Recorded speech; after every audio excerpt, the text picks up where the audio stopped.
about 180 or thereabouts ethnically matched controls. And they screened the whole LAC2 coding region and in the familial patients as well. They did not find any pathogenic variants, although one novel missense variant was identified. Same thing regarding the data from Ghana, where Robert Osilia and colleagues screened they screened the entire exon 31 and exon 41 in 54 PD and about 50 or so controls from Ghana and did not report any pathogenic variant. I'm also going to share our data from Nigeria. And so this emphasizes this geographic and ethnic difference in the genetics of Parkinson's disease in Africa, just as has been reported for other ethnicities as well. So worldwide, the distribution of the LAC2 G2019S mutation in familial and sporadic Parkinson's disease has varied. So looking at this map in a report by Soraya Badian and colleagues, one will see that the largest frequencies are in the North African population, both for familial and sporadic Parkinson's disease. And we'll see that in the rest of Africa, we only have reports from South Africa and 0% from Nigeria. And we can also see that in other areas of the world, the frequency is lower than it is in Northern Africa. Now, some genetic causes are attributable to risk variants that increase the susceptibility to Parkinson's disease, even though the risk conferred is small.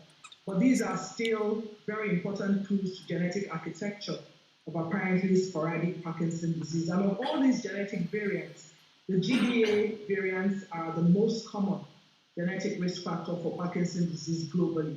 Regarding Africa, sequence variants are common risk factors for Parkinson's disease in Caucasians and Blacks in South Africa. So variants in the GBA have been reported in the South African Caucasian population and in also the South African Black population. Regarding the information that we have for other genetic risk variants, well, all I can say for now is that we do have data that is coming out from the Nigeria Parkinson's Disease Research Network, possibly the first African PDGWAS that will shed light on what these risk variants are like and how they contribute to our understanding of Parkinson's disease in Africa. But I have the privilege of sharing some of this preliminary data with us in this presentation. But before I go to that, our interest in understanding the genetic architecture of Parkinson's disease in Africans and filling that gap led us to start building a cohort of persons with Parkinson's disease from our clinic base in Lagos, Nigeria, in the early 2000s. And our first publication screened just 57 people with Parkinson's disease and 51 controls for mutations in 3 PD-associated genes. These 3 were LAC2, Parkin, and Ataxin-3. And we did not find any pathogenic mutations, and we concluded that the common pathogenic mutations in these 3 genes were not a frequent cause of Parkinson's disease in our population. Now, because of the global interest in the LAC2 G2019S mutation, especially due to the high frequency in familial and sporadic PD in North Africans, and also because our initial report was small and negative, we continue to search for evidence of a role of LAC2 mutations in PD in Nigeria. And in our second report, we screened 126 Parkinson's disease and 54 healthy controls. And our analysis again confirmed that all the patients and controls were negative for the G2019S mutation, providing further evidence that the LAC2 G2019S common mutation is not implicated in PD in Black populations from Nigeria, and supporting the notion that that mutation originated after the early human dispersal from sub-Saharan Africa and as a founder mutation in Northern Africa. Now, we know that more than 300 rare LAC2 variants have been described, and about 17 of these have been confirmed or probably confirmed pathogenic role in Parkinson's disease. The distribution of these variants differs across ethnic groups, but no PD-related LAT2 pathogenic variant has been described in persons of Black African ancestry within or outside Africa. Now, on the basis of this, we decided to continue this exploration and conducted a third study that included 92 Nigerians with PD and 210 ethnically matched controls, and we screened them for 12 of the 17 rare LAT2 variants shown to be pathogenic in other ethnic populations, and all were absent in PD and controls, further endorsing our previous findings and confirming that rare LAT2 pathogenic variants reported in other populations and persons of mixed ancestry are absent in West Africans, especially West Africans from Nigeria. So in all, by the time of study of this, our third paper, we had screened a total of 275 PD and 315 age, gender, and ethnically matched Nigerians, predominantly of Yoruba ethnic extraction for LAT2G 2019S mutations, and found none. But we were also curious because we realized that all the patients we have recruited into our studies thus far were from our hospital. And even though they presented from several places across the country, because our hospital has a wide catchment area, yet we recognize that it was predominantly the Yoruba population that we were studying. And so we expanded, like I described before, our exploration to our national registry to include more ethnic groups across Nigeria. And we are in the process of looking at our initial data set in order to publish the first GWAS in the African population drawn from our Nigerian cohort. And this is the Manhattan plot from this initial exploration that includes more than 600 Parkinson's disease and more than 600 ethnically matched controls, and shows a genome-wide GBA intronic signal associated with Parkinson's disease risk.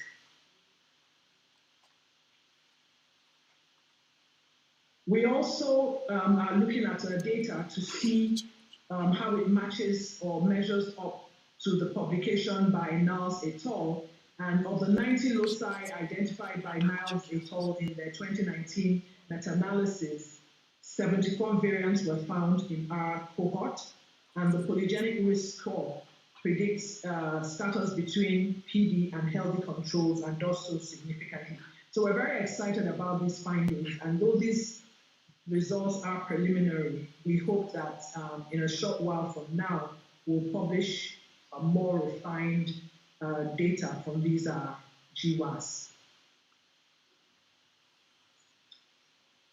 I have tried to share some of the insights we have gained regarding Parkinson's disease genetics in Africa so far, but there's a lot that we still need to learn about the genetic architecture of Parkinson's disease in Africa, and that's because Black African populations have to date been significantly underrepresented in GWAS and other genetic studies, comprising only about 4% of all populations.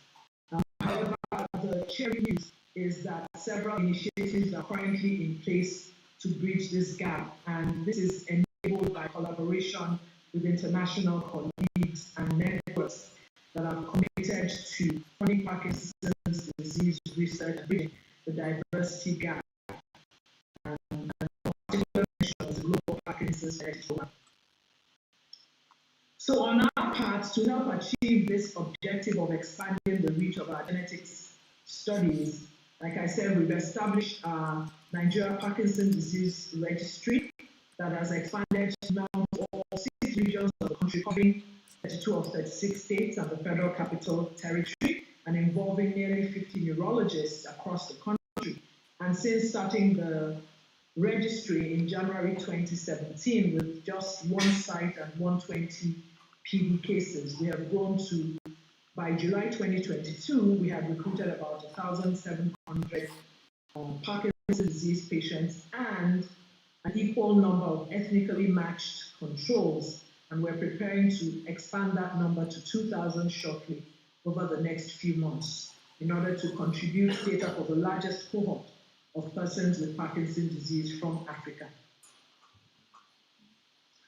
Likewise, our colleagues in South Africa have reported their South African Parkinson's disease study collection, and they're also in the process of building that multi-ethnic cohort that includes South Africans of European ancestry, of Afrikaner ancestry, of mixed ancestry, and of African ancestry to understand the genetic architecture of Parkinson's disease in South Africa.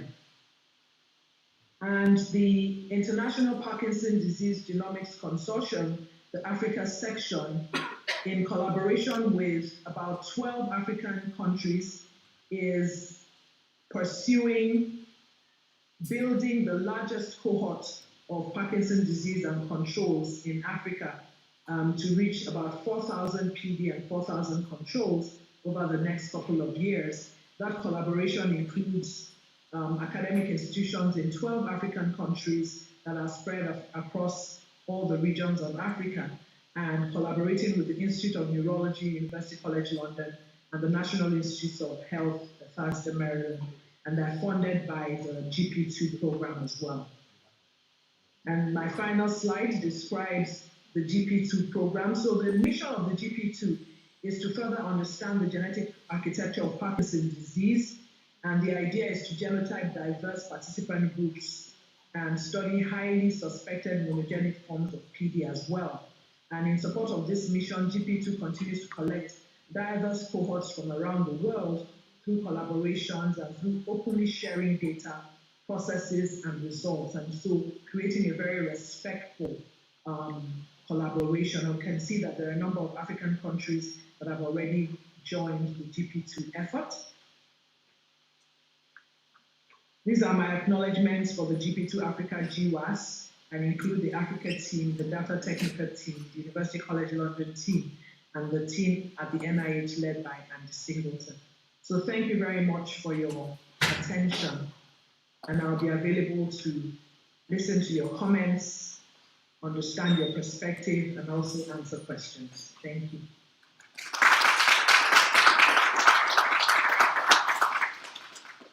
Hello, everyone. Yeah, thanks very much for that wonderful presentation. I think now we can invite comments or questions. Yes, only two because of time.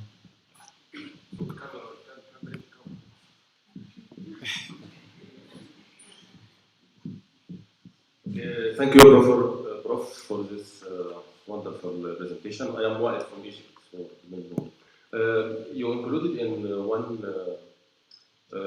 slide about the North Africa, Mark II. You said Berber from North Africa, and I think in Egypt we don't have much more Berber. We have maybe 10,000, 20,000 from the border with Libya. So maybe we cannot generalize for Egypt. Maybe Tunisia, maybe Morocco, Algeria. This is just one comment. Thank you. Thank you, Wael, and you're absolutely correct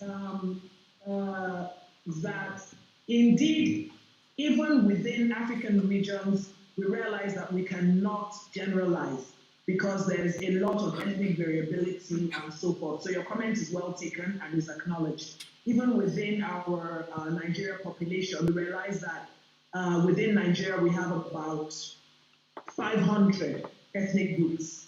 And so when we speak of genetics of Parkinson's in Nigeria and we report our findings, we realize that we haven't even touched some of the ethnic groups that are represented. So that comment is well taken and it's absolutely correct. Thank you. Thanks very much. I think we can stop there because of time. It's almost 2:15. Thank you very much for attending this morning session. Thank you.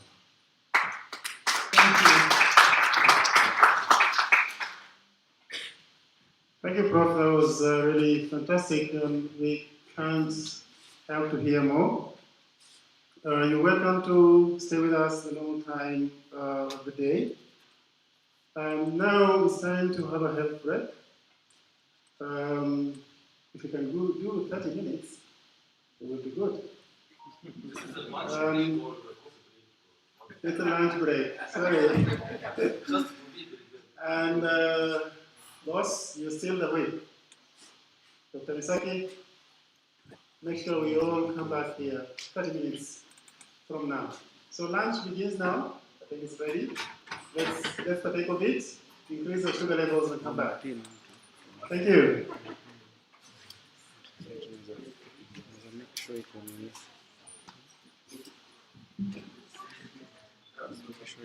Stream 50 smoothly. Sahi wakiwa break. Bwana. What a good job. Lakini sasa hapa Kitu ili happen ni email ilifanya vile inafanya, director akaniita. So nikakimbia. Amerudi. Ndio alikuwa amerudi, nikaenda kumuona. Ile maneno ya kushift. Lakini it's fine, but as long as you are on top of things. Sahi So there is yet another online. Now, afternoon, do we have any physical?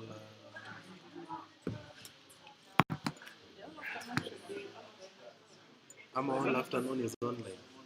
Yeah, there are think two. Or am I doing it?